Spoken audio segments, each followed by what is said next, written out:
ओम नमो भगवते वासुदेवाय। ओम नमो भगवते वासुदेवाय। ओम नमो भगवते वासुदेवाय। ओम अज्ञानतिमिरान्धस्य ज्ञानाञ्जनशलाकया चक्षुरुन्मीलितं येन तस्मै श्री गुरुवे नमः। नमो विष्णुपादाय कृष्णपृष्ठाय भूतले श्रीमते भक्ति वेदांत स्वामी निति नामिने। नमस्ते सारस्वते देवे गौरवाणी प्रचारिणे निर्विशेषा शून्यवादी पाश्चात्य देशतारिणे। जय श्री कृष्णा चैतन्य प्रभु नित्यानंद श्री अद्वैत गदाधर श्रीवासादि गौर भक्तवृंद। हरे कृष्णा कृष्णा कृष्णा हरे हरे, हरे राम राम राम हरे हरे। जगत गुरु श्री प्रभुपाद की जय। भगवत वाणी भगवत गीता जी की जय। गुरु महाराज की जय।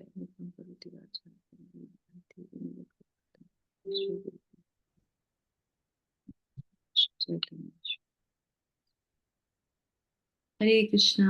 सभी लोगों का बहुत बहुत स्वागत, बहुत बहुत अभिनंदन, बहुत बहुत धन्यवाद सुबह के सत्र में जुड़ने के लिए।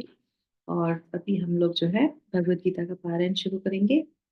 तो 18वां अध्याय हमारे चेहरे पे एक प्रसन्नता देता है, एक खुशी लाता है, एक मुस्कान लाता है। करेक्ट, क्योंकि हम यज्ञ को पूर्ण करने जा रहे हैं। ओके, तो अभी हम लोग ने कल 6 7 तक पढ़ लिया था, है ना। तो 7 तक में हमने क्या क्या देखा था कि भगवान जो है अर्जुन के मन में जो संशय था उसको खत्म करते हैं और बताते हैं कि त्याग भी जो हम लोग करते हैं, तो वो कहते हैं त्याग भी 3 गुणों के अंतर्गत हो जाता है। जिस भाव से हम त्यागते हैं किसी चीज को, उसी का ही उसको फल प्राप्त होता है। तो उसमें उन्होंने जो है सबसे पहले त्याग के बारे में बताया और पहले विद्वानों के बारे में बताया, उनका मत है, फिर अपना मत बताया उन्होंने कि कभी भी हमको जो है तपस्या, यज्ञ, दान, इनका त्याग नहीं करना चाहिए, चाहे हम भले ही संन्यास आश्रम में आ जाएं। और जो मोह से ग्रस्त होकर त्याग किया जाता है वो तमोगुण के अंतर्गत होता है। आज हम लोग रजोगुण के अंदर के वो जो है बात करेंगे श्लोक संख्या 8 से। श्लोक संख्या 8। दुःखमित्येव यत्कर्म कार्यक्लेशभयात् त्यजेत् स कृत्वा राजसं त्यागं नैव फलं लभेत्। कोई माता जी रिपीट करना चाहेंगी? हरे कृष्णा। श्लोक नंबर 8। दुख मित्येव यत् कर्म काय कलेश भयात् त्यजेत् स कृत्वा राजसं त्यागं नैव त्याग फलं लभेत्। तो भगवान क्या बोल रहे हैं यहाँ पर?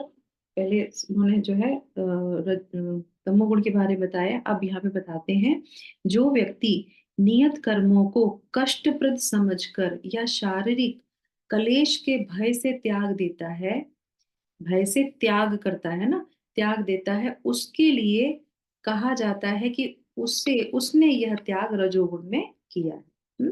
तो किसको कर देता है? नियत कर्मों को। तो हमने कौन से जाने था? ये दान, यज्ञ, ये सब ये क्या है? ये ड्यूटीज है हमारी, हमें करनी ही चाहिए।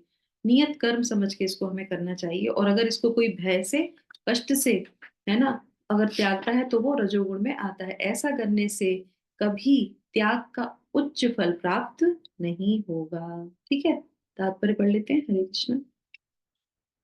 तात्पर्य श्रील प्रभुपाद की जय। जो व्यक्ति कृष्ण भावनामृत को प्राप्त है उसे इस भय से अर्थोपार्जन बंद करना नहीं चाहिए बंद नहीं करना चाहिए कि वह सकाम कर्म कर रहा है। यदि कोई कार्य करके कमाए धन को कृष्ण भावनामृत में लगाता है या यदि कोई प्रातः काल जल्दी उठकर दिव्य कृष्ण भावनामृत को अग्रसर करता है तो उसे चाहिए वह डर कर या यह सोचकर कि ऐसे कार्य कष्टप्रद हैं उन्हें त्यागे नहीं। ऐसा त्याग राशि होता है। राशि कर्म का फल सदैव दुखद होता है। यदि कोई व्यक्ति इस भाव से कर्म त्याग करता है तो उसे त्याग का फल कभी नहीं मिल पाता। हरे कृष्ण। हरे कृष्णा। थैंक यू माता जी। देखिए कितना सुंदर है। हम लोग राजस, जो रजस गुण होता है ना, तो रजोगुण में अगर हम कुछ भी कार्य करते हैं, है ना, अगर हम दान भी करते हैं तो भी उसका फल खराब है। और रजोगुण में हम जो है किसी चीज को प्राप्त करते हैं वो भी गलत है ना। कोई भी कार्य रजोगुण में किया जाता है तो वो हमारे लिए अच्छा नहीं होता है ना। वो हमें कहीं ना कहीं आगे जाके जो है नीचे ही गिराता है। और इसी तरीके से त्याग के बारे में बोल रहे हैं कि राजसी भाव से, उस जो है विचार से जो है हमको क्या नहीं करना चाहिए, हमको त्याग भी नहीं करना चाहिए। अच्छा, एक चीज मैं प्रश्न यहाँ पे करूंगी आप लोगों से। ये जो कॉन्सेप्ट चल रहा है यहाँ पे भगवान समझा रहे हैं शॉर्ट करके, ये समझ में आ रहा है ना, संन्यास और त्याग वाला कॉन्सेप्ट? हे माता जी। समझ में आ रहा है ना? हाँ। वो डिफरेंस बता रहे थे ना। तो डिफरेंस में क्या होता है, कहीं कहीं आपने देखा होगा लोगों को संन्यास आश्रम ग्रहण करते हैं ना, फिर कहते हैं कि अब हमें ये नहीं करना, ये नहीं करना, ये नहीं करना, है ना। तो वही बात समझा रहे हैं यहाँ पे, और इस चीज को शिला प्रभुपाद ने अपने जीवन में उतार के दिखाया। कैसे? आप देखिए, जैसे हमने कल बात जब करी थी तो उसमें बताया था कि विवाह ये सब यज्ञ है, और शिला प्रभुपाद ने क्या किया, अपने डिसाइपलों की शादी करवाई। खुद संपन्न करवाया, पूरी तरीके से उसको व्यवस्थित करवाया। क्यों? क्योंकि वो एक यज्ञ है, और एक हर धर्म और जो वर्णाश्रम होता है उसके लिए अनिवार्य है। तो वो कैसे समझाएंगे किसी को? वो तो अंग्रेज हैं, उनको तो नहीं पता। जब तक वो खुद उस चीज को बताएंगे नहीं ऐसे ऐसे किया जाता है, और एग्जाम्पल से उन्होंने उस चीज को बताया। यहीं पे आप देखेंगे, यहाँ पे ये बता रहे हैं कि डर से और भय से बहुत सारे जो लोग होते हैं वो कई सारे कार्यों को डर और भय से छोड़ देते हैं। वो नहीं छोड़ना चाहिए। आप देखेंगे सेना में लोग होते हैं, है ना, सैनिक होते हैं, जाते हैं युद्ध करने के लिए। कारगिल का युद्ध हुआ, पता चल गया पहले से, तो कुछ लोग छोड़ के आ गए उनको। तो अगर वो छोड़ के आ जाते हैं और वहां पे उनकी मृत्यु नहीं होती है, वो कायर कहलाते हैं। उनको दोबारा तो सेना में लिया ही नहीं जाता है। और वो तो छोड़ दीजिए, सेना की बात तो छोड़ दीजिए कि वहां पे लिया जाता है, जीवन में भी जो है उसका उसको दंड मिलेगा। क्योंकि वो उसका नियत कार्य था, क्षत्रिय था, या उसने जो उसके लिए वहां से उसने जो है नियम लिया था कि मैं ये कार्य करूंगा, और उसके बाद उसने छोड़ दिया उसको, कायरों की तरह वापस आ गया। महाभारत के भी जो है पर में एक कथा ऐसी ही आती है कि एक मैंने यहाँ पे लिखा था, हाँ, एक विदुला नाम की एक स्त्री थी। और उसके जो है जब ये महाभारत का युद्ध होता है ना, तो उसका भी बेटा था उसमें। तो वो जो है क्या करता है, डर की वजह से वापस आ जाता है। तो उसकी माँ रोज उसको गाली देती थी कि तुमने तो मेरी कोख को जो है क्या कर दिया, अपमानित कर दिया, कि तुम मेरी कोख से होके तुम जो है वहां से भाग के आ गए, अब यहाँ पे कर क्या रहे हो तुम। तो वो इतना सुनाती रोज उसको कहती थी कि मुझे इस तरह का जीवन नहीं देखना, मुझे अपना ऐसा। तो ऐसी माँ होना ही चाहिए, जो नियत कर्म है वो करना ही करना है आपको।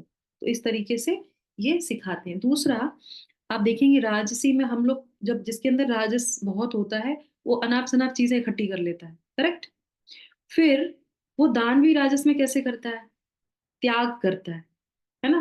कर रहा है वो रजोगुण में त्याग। क्या हमारे लिए ये चीज कम अच्छी नहीं है, हमारे काम की नहीं है, हम क्या करते हैं, त्याग दे देते हैं। खुद तो त्याग कर दिया, हमारे लिए काम का नहीं, और दूसरे को दे दिया और कह दिया तो ये दान में आ गया। वो ना दान में है, ना वो त्याग में है, ना किसी में नहीं है वो। तो ये बात बहुत हम लोग को अपने अपने जीवन में छोटी छोटी चीजों को ध्यान रखना चाहिए। जो हमारे किसी काम का नहीं, वो दूसरे का किसी काम का कैसे हो सकता है, करेक्ट। किसी को जरूरत है उस चीज की और हमने दे दिया, हाँ, उसके काम आने लायक हो तो सही है, करेक्ट। वो तो समझ में आता है कि हाँ ठीक है, हम इसको दे देते हैं, दूसरा भी इस चीज का उपयोग कर सकता है। पर इस तरीके से भावना से नहीं कि हमारे किसी काम का नहीं, चलो दान के नाम में आ जाएगा, गिफ्ट के काम में आ जाएगा, ये कभी नहीं करना चाहिए। उसका कोई मतलब निकलता ही नहीं है। ठीक है, दूसरा ये आ गया हमारा। और एक और पास टाइम मैं आपको बताती हूँ, उससे पहले हम ये वाला श्लोक भी ले लेते हैं, नवे वाला, ठीक है। कार्यमित्येव यत् कर्म नियतं क्रियते अर्जुन, संग त्यक्त्वा फलं चैव स त्यागः सात्विको मतः। हाँ, कोई पढ़ना चाहेगा? यस। कार्यमित्येव यत्कर्म नियतं क्रियते अर्जुन सङ्गं त्यक्त्वा फलं चैव स त्यागः सात्विको मतः। यहाँ पे भगवान कह रहे हैं, हे अर्जुन, जब मनुष्य नियत कर्तव्य को करणीय मानकर करता है और समस्त भौतिक संगति तथा फल की आसक्ति को त्याग देता है, तो उसका त्याग सात्विक कहलाता है। पहले राजसिक, अब ये सात्विक। तो क्या कहते हैं? कर्तव्य है, करना ही चाहिए हमको, करणीय है, करने लायक है, हमें करना है, और समस्त भौतिक संगति तथा फल की आसक्ति को त्याग देता है। आसक्ति नहीं है उसमें, कर्तव्य के लिए हम उसको कर रहे हैं, वो सात्विक त्याग कहलाता है। ठीक है, इसका तात्पर्य पढ़ लेते हैं, फिर एक थोड़ी सी स्टोरी सुनेंगे। तात्पर्य श्री प्रभुपाद की जय। नियत कर्म इसी मनोभाव से किया जाना चाहिए। मनुष्य को फल के प्रति आसक्त होकर कर्म करना चाहिए, उसे कर्म के गुणों से विलग हो जाना चाहिए। जो व्यक्ति कृष्ण भावनामृत में रहकर कारखाने में कार्य करता है, वह न तो कारखाने के कार्य से अपने को जोड़ता है, न ही कारखाने के श्रमिकों से। वह तो मात्र कृष्ण के लिए कार्य करता है, और जब वह इस फल का कृष्ण को अर्पण कर देता है, तो वह दिव्य स्तर पर कार्य करता है। हरे कृष्णा। थैंक यू माता जी, हरे कृष्णा। तो आप मुझे बताइए, शिला प्रभुपाद ने जब संन्यास लिया तो किस कारण से लिया था संन्यास? उनका रीजन क्या था संन्यास लेने का? कोई बता सकता है? हम लोगों ने पढ़ा है लीलामृत। पहले तो गुरु गुरु ने उनको बताया था आपको संन्यास ले लेना चाहिए, तो वो बार बार वो सपनों भी देख रहे थे ड्रीम में कि गुरु ऐसे बोल रहे हैं। फिर ये समाज का भलाई के लिए, दूसरों को जो जो पीड़ित है, ये जो भौतिक समाज में, भौतिक जगत में, तो उनको उद्धार करने के लिए ही, दूसरों को सही रास्ता दिखाने के लिए। बिल्कुल सही, करेक्ट। उन्होंने उसी लिए ही संन्यास लिया था। और आप देखेंगे हम लोग इस समय जब हमारा ये पुरुषोत्तम मास है, तो हम लोग इसमें जो है ब्रह्मा जी की प्रेयर्स पढ़ते हैं, है ना, 14वें अध्याय में, 10वें स्कंद में। तो 14 उसमें, 14 हाँ, 14वां अध्याय 10वां स्कंद, और उसमें जो है श्लोक संख्या 8, तत्तेनुकंपा सुसमीक्षमानो, करेक्ट, ये वाला जो श्लोक आता है, उसमें क्या बताते हैं अर्थ में? उसमें ये बोलते हैं कि जो भगवान के भक्त होते हैं ना, वो भगवान की भक्ति में भगवान के द्वारा जो कष्ट दिए जाते हैं ना, उसको भी बहुत अच्छे से सहन करते हैं। और वो इसीलिए करते हैं कि कुछ भी हो, हमें भगवान को नहीं छोड़ना है। वो शुद्धता होती है भक्तों की। तो और इसको वो क्या समझते हैं? अपॉर्चुनिटी समझते हैं। इसको वो क्या समझते हैं कि मेरे जीवन में अब मैं इस तरफ से चीजों को छूट रही हैं, तो यानी कि मैं भगवान की तरफ आ रहा हूँ, भगवान मुझसे भौतिक चीजें सारी छोड़ रहे हैं। तो शिला प्रभुपाद के जीवन में भी ऐसे ही हुआ था। बहुत कष्ट आए थे, हर चीज उनसे छूटती गई। पहले परिवार छूटा, कारखाना, व्यापार, धीरे धीरे सब छूटता गया, पर वो कभी विचलित नहीं हुए, क्योंकि उनको ये पहले कंफर्म हो गया। पहले तो वो नहीं चाह रहे थे, पर उनको फिर धीरे धीरे कंफर्म होने लगा कि नहीं, गुरु महाराज चाहते हैं, भगवान चाहते हैं कि मैं संन्यास लूं, इस जगह से मैं उसको छोड़ दूं। और फिर उन्होंने उस चीज को छोड़ दिया। तो ये शुद्ध भक्त होता है, उसको समझ में आता है। तो कष्ट तो आते हैं, तो अभी ये बोला ना, कष्ट से, भय से त्यागना नहीं चाहिए। तो जो ये सोचते हैं ये जीवन इतना खराब है, ये रिश्तेदार इतने खराब हैं, इनको तो छोड़ के मैं संन्यास ले लेता हूँ है ना, कुछ लोग तो इसीलिए छोड़ छाड़ के भक्ति में आ जाते हैं। नहीं, ऐसा नहीं करना चाहिए। जो कर्तव्य है तो वो निभाना ही पड़ेगा, है ना। और ये सब क्यों आता है, रोड़े क्यों आते हैं? ये हमारे अपने कर्मों की वजह से हमारे पास वापस लौट के आता है। रिश्तेदार हो, नातेदार हो, घर हो, परिवार हो, जो भी हो, जो भी अड़चन आती है, वो सिर्फ हमारे अपने कर्मों की वजह से ही आती है। पर शिला प्रभुपाद क्योंकि शुद्ध भक्त थे, उनके लिए भगवान व्यवस्था वैसी करते हैं। ठीक है, तो ये बात हो गई। दूसरा यहाँ पे एक जो आया है शिला, या दूसरा ये एग्जाम्पल हो गया शिला प्रभुपाद का, ठीक है, कि उन्होंने, जैसे माता जी ने बताया, दूसरों के लिए, और उनके गुरु महाराज ने बोला, इसलिए उन्होंने संन्यास ग्रहण कर लिया। संन्यास ग्रहण करने के बाद भी उन्होंने कई ऐसे कार्य किए जो सन्यासी को नहीं करना चाहिए। और वो खुद बोलते थे, करते थे। क्यों? क्योंकि वो अपने भक्तों को उस स्तर तक उठाते थे। उन्होंने यमुना माता जी, जो उनकी बहुत प्रिय शिष्या थी, उनको अकेले दूसरे अपने डिसाइपल प्रभु जी थे, उनके साथ जयपुर भेजा, राजस्थान, कि जाओ वहां जाके मूर्ति, भगवान की मूर्ति लेके आनी है, तो वहां जाके बनवा के उसको लेके आना। एक सन्यासी के साथ, एक डिसाइपल उनके सन्यासी थे, और दूसरी माता जी थी, जबकि माता, किसी भी माता को किसी भी सन्यासी के साथ नहीं रहना चाहिए, सन्यासी को माता के साथ नहीं रहना चाहिए। दोनों को भेजा। जबकि चाहते तो यमुना माता जी के हस्बैंड को भेज सकते थे, पर नहीं भेजा, क्योंकि उनको पता था कि ये जो कार्य करेंगी ये अपना कार्य करेंगे, वो जो करेंगे वो अपना करेंगे, इन दोनों की आवश्यकता वहां पे है, और दोनों को भेजा। तो दोनों ही नियम उन्होंने तोड़े, और वो ही भगवत गीता में लिखते हैं कि जो है एक सन्यासी को अपनी माँ और बहन के साथ जो है अ, अकेले में बात भी नहीं करनी चाहिए, बात भी नहीं करनी चाहिए। वो क्यों? क्योंकि उनको ये पता था कि ये दोनों जो है उस स्तर तक उठे हुए हैं कि ये पुरुष और जो है जो है स्त्री नहीं देखते। ये क्या देखते हैं कि हम गुरु महाराज के डिसाइपल हैं और हम भगवान के कार्य के लिए जा रहे हैं, और ये भी आत्मा, वो भी आत्मा, और हम भगवान का कार्य करने जा रहे हैं। ये एग्जाम्पल से वो स्तर से उठाते हैं। दूसरा एग्जाम्पल हम लेते हैं इसका, जो सतोगुण में यहाँ पे बताया है कि माता कभी जी, भी। ऐसे महाप्रभु भी ऐसे ही बोल रहे थे ना, जो रामानंद राय के लिए। यस। जिस रामानंद मुझसे भी ऊंचा है, मैं तो स्त्री के संग नहीं करती हूँ, लेकिन रामानंद राय स्त्री के साथ उनको पास में बिठा कर भी उनका इतना ये हाँ, क्या। करेक्ट। इसीलिए ये जो चीजें होती है ना, कभी हम लोग को मतलब भक्ति में क्या सिखाते हैं कि जो वर्ण आश्रम है ना उससे भी ऊपर उठ के कई सारी चीजें तो वर्ण आश्रम से ऊपर उठ के की जाती हैं। ये जरूरी नहीं है कि जो गृहस्थ में है वो सन्यासी नहीं हो सकता, वो भी सन्यासी हो सकता है। अपने आव भाव से, अपने विचारों से, अपने कार्यकलाप से वो भी सन्यासी हो सकता है। और कहीं कहीं पे सन्यासी भी जो है अधम हो जाता है, क्योंकि मन में, हम लोगों ने पढ़ा था तृतीय अध्याय में कि जो मन में विचार खराब चल रहे हैं, ऊपर से उसने वेश धारण कर लिया, तो वो सन्यासी नहीं है। तो ये कुछ भी हो सकता है। तो कार्य इंपॉर्टेंट है, कार्य के साथ साथ उसका जो भावना है, जो मनोवृत्ति है, वो बहुत इंपॉर्टेंट है। उसके साथ हम जो भी कार्य करेंगे उसी का हमें बंधन लगता है, नहीं तो बंधन फिर नहीं लगता। तो जो भी, तो यहाँ पे एक चीज बहुत अच्छी है, शिला प्रभुपाद यहाँ बता रहे थे कि मनुष्य को फल की आसक्त न होकर कर्म करना चाहिए, और उसमें फिर वो एक उदाहरण देते हैं कि वह ना तो कारखाने में कार्य करने में अपने आप को जोड़ता है, ना ही कार्यालय के श्रमिकों से, वह तो मात्र कृष्ण के लिए कार्य करता है। इसके लिए मैं आपको बहुत अच्छा एक उदाहरण देती हूँ। उससे पहले एक और हम लोग बढ़ लेते हैं, श्लोक 10, इसके बाद हम लोग यहाँ पे विराम करेंगे। टाइम हो गया ना हमारा। हाँ।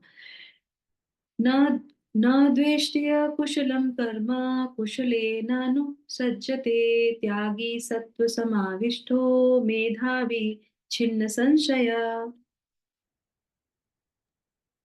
बड़ी। न द्वेष्टे कुशलं कर्म कुशलेनानुसृजते, त्यागी सत्व समाविष्टो मेधावी छिन्न संशया।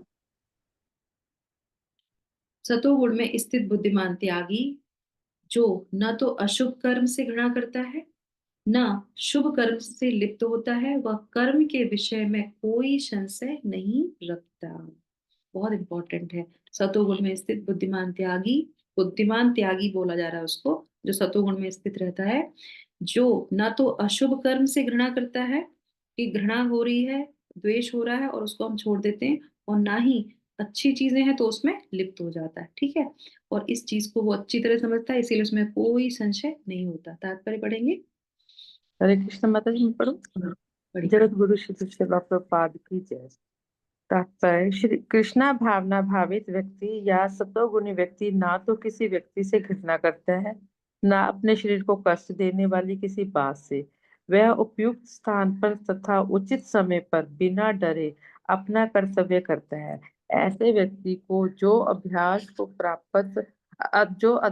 को प्राप्त है, सर्वाधिक बुद्धिमान तथा अपने कर्मों में संशय रहित मानना चाहिए। हरे कृष्ण। हरे कृष्ण। एक और पढ़ लेते हैं, इसके साथ फिर हम विराम करेंगे। ना ही देह भृता शक्यम तप्तुम कर्माणय शेषतः, यस्तु कर्म फल त्यागी स त्यागीत्यभिधीयते। न हि देहभृतं शक्यं त्यक्तुं कर्मण्यशेषतः, यस्तु कर्मफलत्यागी स त्यागीत्यभिधीयते। इसमें भगवान कह रहे हैं, निस्संदेह किसी भी देहधारी प्राणी के लिए समस्त कर्मों का परित्याग कर पाना असंभव है, लेकिन जो कर्म फल का परित्याग करता है वह वास्तव में त्यागी कहलाता है। तो यहाँ पे त्यागी की उन्होंने पूरी व्याख्या कर दी। ये आसक्त नहीं रहता है। सतोगुण में कौन होता है, रजोगुण में कैसा त्यागी होता है, तमोगुण में कैसा होता है, और लास्ट में क्या बताते हैं, इस वास्तव में त्यागी कौन कहलाता है, जो निसंदेह किसी भी देहधारी प्राणी के लिए समस्त कर्मों का जो कर्म फल का परित्याग करता है, जो कर्म फल से नहीं बनता, आसक्ति से नहीं बनता, द्वेष से नहीं बनता, घृणा से नहीं बनता, और फिर अपने कर्म करता है ड्यूटीफुल समझ के, वो असली में त्यागी कहलाता है। ठीक है, तात्पर्य और पढ़ लीजिए इसका। हरे कृष्ण माता जी। तात्पर्य, भगवत गीता में कहा गया है कि मनुष्य कभी भी कर्म का त्याग नहीं कर सकता। अतएव जो श्री कृष्ण के लिए कर्म करता है और कर्म फलों को भोगता नहीं, तथा जो श्री कृष्ण को सब कुछ अर्पित करता है, वही वास्तविक त्यागी है। अंतर्राष्ट्रीय कृष्ण भावना अमृत संघ में अनेक सदस्य हैं, जो अपने अपने कार्यालयों, कारखानों या अन्य स्थानों में कठिन श्रम करते हैं, और वे जो कुछ कमाते हैं उसे संघ को दान दे देते हैं। ऐसे महात्मा व्यक्ति वास्तव में सन्यासी हैं, और ये सन्यास से स्थित होते हैं। ये स्पष्ट रूप से बताया गया है कि कर्म फलों का परित्याग किस प्रकार और किस प्रयोजन के लिए किया जाए। हरे कृष्णा। कृष्ण। श्रील प्रभुपाद के सारे डिसाइपल जब उन्होंने टीचिंग शुरू करी थी पाश्चात्य देश में, तो सब यंग थे, और आपको पता है ये सारे जो है थोड़े से उनकी स्थिति अच्छी नहीं थी, है ना। तो धीरे धीरे जब प्रीचिंग शुरू हुई, फिर उन्होंने जो है अपना घर बार छोड़ दिया, अपनी संगति छोड़ दी, अपनी गलत आदतें वो छोड़ दी, और प्रभुपाद के पास आके रहने लगे। फिर प्रभुपाद ने उनसे ये कहा कि तुम लोग जो भी कर रहे हो, फिर प्रभुपाद ने कई सारे सेंटर चालू किए, उन्होंने कहा तुम जो भी कर रहे हो तुम जाके कमाओ, क्योंकि ये सेंटर कैसे चलेंगे, भगवान के मंदिर कैसे चलेंगे, मैं तो 80 साल का हूँ, मैं तो जाके कमा नहीं सकता। भगवान के लिए भोग लगाना है, कार्य सब चीजें करनी है, उसके लिए तो पैसा चाहिए। तो सब लोगों ने नौकरी करी, सब अपनी अपनी नौकरी करते थे, कुछ भी जो भी मिलता था सब नौकरी करके, और जो भी धन आता था वो शिला प्रभुपाद को देते थे। तब शिला प्रभुपाद कहते थे तुम असली क्या हो, सन्यासी हो। सन्यासी कैसे, क्योंकि तुमने भौतिक जीवन को त्याग दिया, पर इस जीवन में रह के तुम बाहर से कमा रहे हो, भगवान के लिए कमा रहे हो, और भगवान को दे रहे हो, गुरु को अपने दे रहे हो, गुरु की सेवा कर रहे हो। तो भौतिक जीवन में वो कार्य कर रहा है, तो भी वो उसका मन चित्त किस पे लगा है, गुरु और कृष्णा में लगा है, तो वो भी सन्यासी कहलाता है।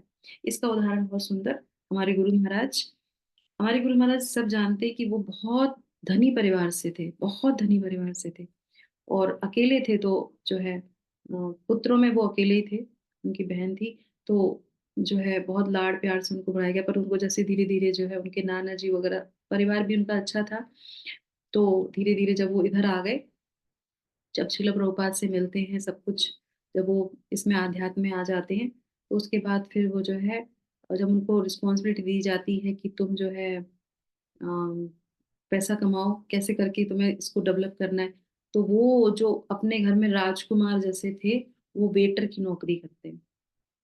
वेटर की नौकरी, जूठे बर्तन उठाना, टेबल साफ करना, झाड़ू पोछा जो भी होता है वेटर का, वो करते थे, और उससे धन कमा के लेके आते थे। श्रील प्रभुपाद तब बोलते थे कि तुम लोगों जैसा सन्यासी और कोई नहीं हो सकता।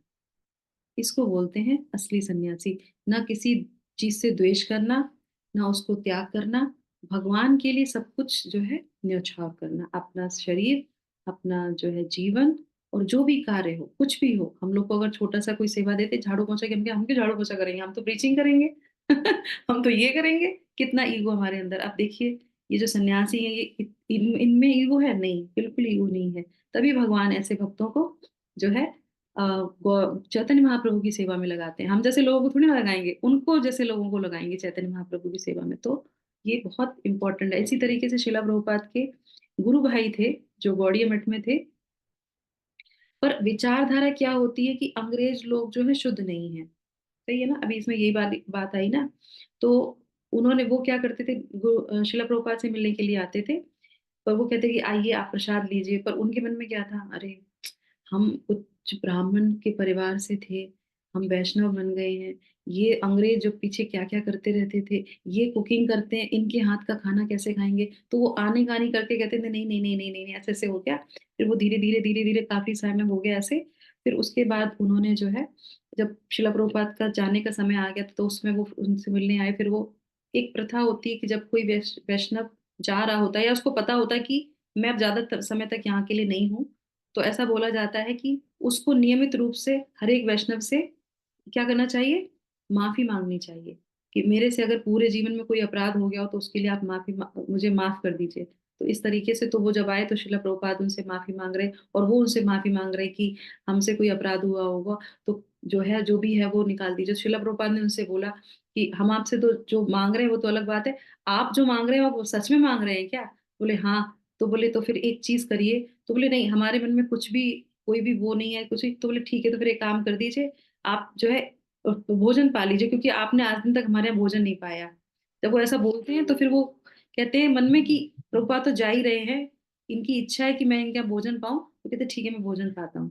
और फिर उन्होंने भोजन पाया तो शिला प्रभुपाद ने उनको भोजन खिलाया। और फिर उन्होंने बाद में ये बात बताई खुद ही, ये बोलते हैं वो कि शिला प्रभुपाद ने जाने से पहले मेरी भक्ति बढ़ा दी, मुझे चैतन्य महाप्रभु की सेवा में लगा दिया। कैसे? बोले वो जो भोजन मैंने खाया उस दिन से वो मेरे अंदर जो कलमश था कि ये जो लोग हैं ये उच्च नहीं है, ये निम्न है, वो जो भ्रांति मेरे अंदर थी, जो संशय मेरे अंदर था, वो उस भोजन खाने से खत्म हो गया। और उसके बाद मैंने स्वयं कितने अंग्रेजों लोगों को इनिशिएट किया, मैंने कितनी जो है प्रचार किया, मैं खुद विदेश में गया। तो ये सिर्फ शिला प्रभुपाद के माध्यम से हो पाया।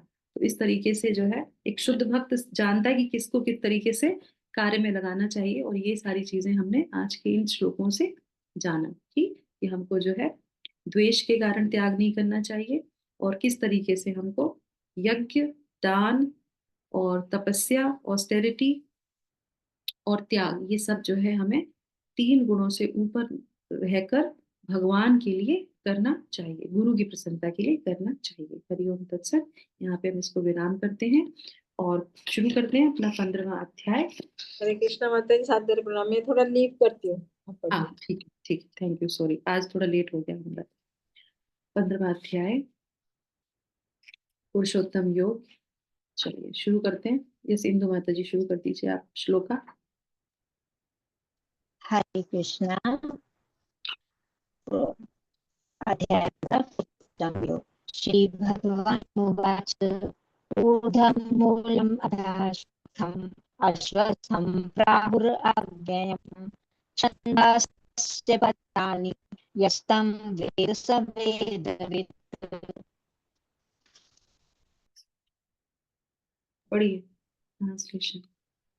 माता जी, भगवान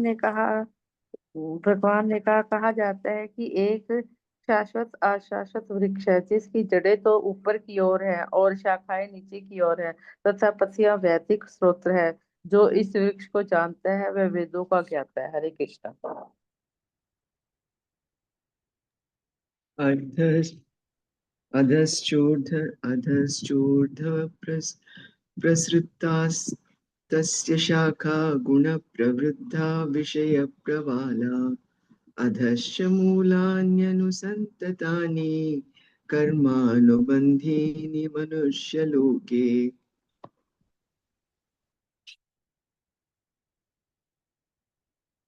पढ़िए ट्रांसलेशन, कौन पढ़ेगा?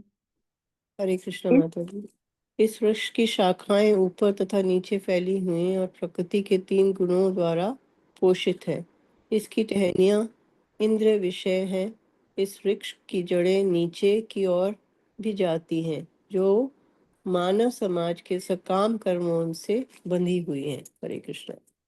अनीता माता जी। रूपमस्येतथोपलभ्यते नान्तो न चादिर्न च सम्प्रतिष्ठा अश्वत्थमेनं सुविरूढमूलम् असङ्गशस्त्रेण दृढेन छित्त्वा ततः पदं तत्परिमार्गितव्यम् यस्मिन् गता न निवर्तन्ति भूया तमेव चाद्यं पुरुषं प्रपद्ये यतः प्रवृत्ति प्रसृता पुराणी।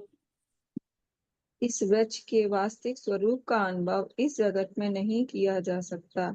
कोई भी नहीं समझ सकता कि इसका आदि कहाँ है, अंत कहाँ है, या इसका आधार कहाँ है। लेकिन मनुष्य को चाहिए कि इस दृढ़ मूल वाले वृक्ष को व्यक्ति के शास्त्र से काट गिराए। तत्पश्चात उसे ऐसे स्थान की खोज करनी चाहिए जहाँ जाकर लौटना ना पड़े और जहाँ उस भगवान की शरण ग्रहण कर ली जाए, जिससे अनादिकाल से प्रत्येक वस्तु का सूत्रपात तथा विस्तार होता आया। हरे कृष्ण। निर्माण मोहाजित संग दोषा आध्यात्म नित्या विनिवृत्त कामा द्वंद्वे विमुक्तः सुख दुःख संगे गच्छन्ति मूढ़ा पदमव्ययम् तत्। जो झूठी प्रतिष्ठा, मोह तथा कुसंगति से मुक्त है, जो शाश्वत तत्व को समझते हैं, जिन्होंने भौतिक काम को नष्ट कर दिया है, जो सुख तथा दुख के द्वंद्व से मुक्त है और जो मोह रहित होकर परम पुरुष के शरणागत होना चाहते हैं, वे उस शाश्वत राज्य को प्राप्त होते हैं। हरे कृष्ण। न तत् भाष्यते सूर्यो न तत् भाष्यते सूर्यो न शशांको न पावका यत् गत्वा न निर्वर्तन्ते तद् धाम परमं मम। यह मेरा परम धाम न तो सूर्य या चंद्र के द्वारा प्रकाशित होता है और न ही अग्नि या बिजली से। जो लोग वहां पहुंचते हैं वे इस भौतिक जगत में फिर से लौटकर नहीं आते। हरे कृष्ण।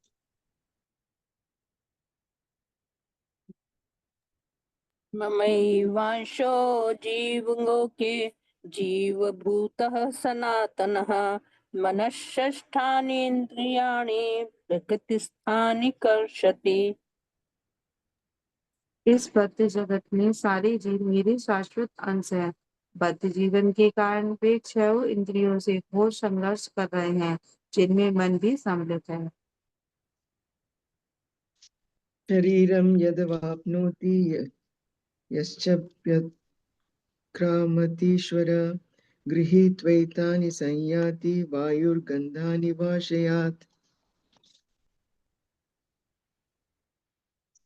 इस संसार में जीव अपने देह आत्मा बुद्धि को एक शरीर से दूसरे शरीर में उसी तरह ले जाता है जिस तरह वायु सुगंधित को ले जाता है। इस प्रकार वह एक शरीर धारण करता है और फिर इसे त्याग कर दूसरा शरीर धारण करता है। हरे कृष्ण।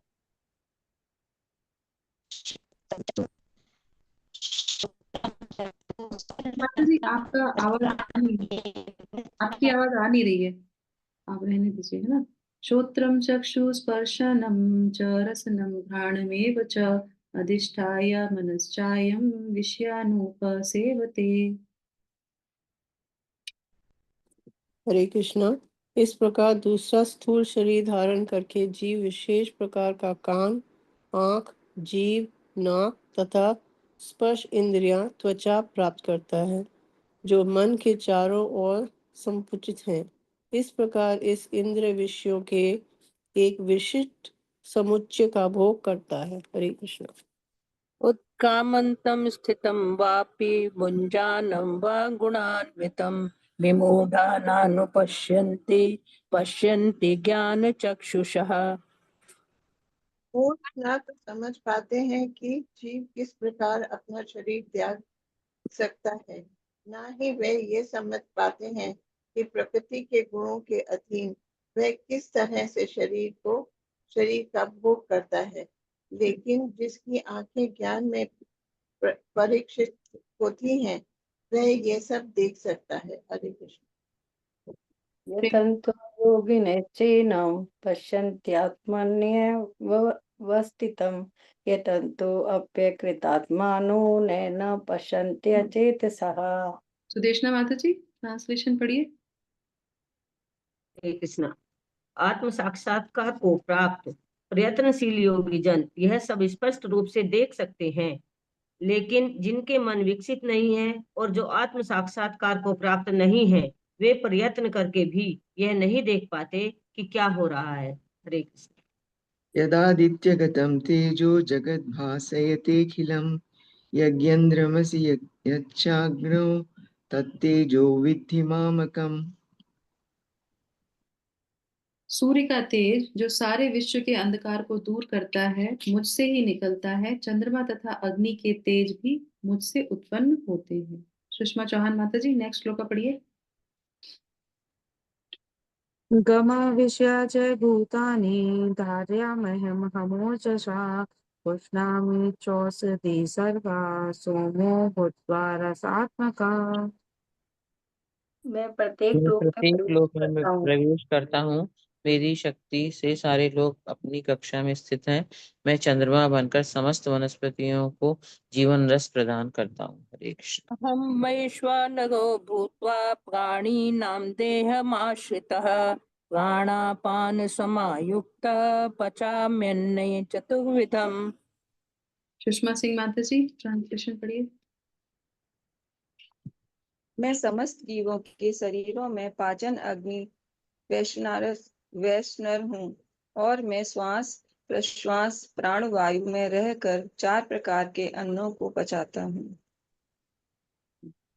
सर्वस्य चाहं हृदि सन्निविष्टो मतस्मृतिज्ञानमपोहनं च वेदैश्च सर्वैरहमेव वेद्यो वेदान्तविद्विदेव चाहम्। बाला माता जी ट्रांसलेशन कर लीजिए आप इसका।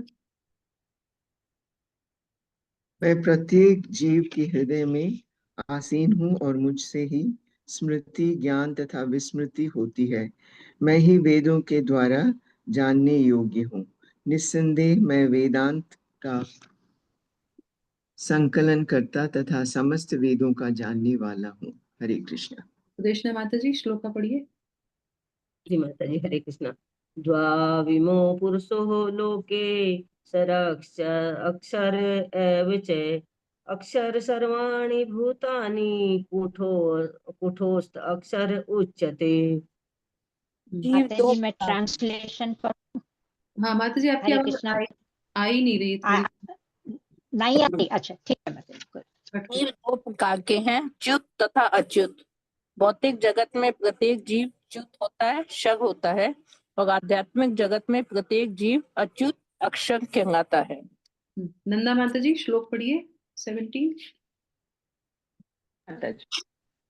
उत्तम पुरुषस्त्वन्य परमात्मेत्युदाहृतः यो लोकत्रयमाविश्य बिभर्तव्यः ईश्वरः। संगीता कुटेटा माता जी ट्रांसलेशन। इन दोनों के अतिरिक्त एक परम पुरुष परमात्मा है जो साक्षात अविनाशी भगवान है और जो तीनों लोकों में प्रवेश करके उनका पालन कर रहा है। हरे कृष्ण। यस्मादक्षरमतीतोऽहं क्षरादिपि दपि चोत्तमः अतोऽस्मि लोके वेदे च प्रथितः पुरुषोत्तमः। क्योंकि मैं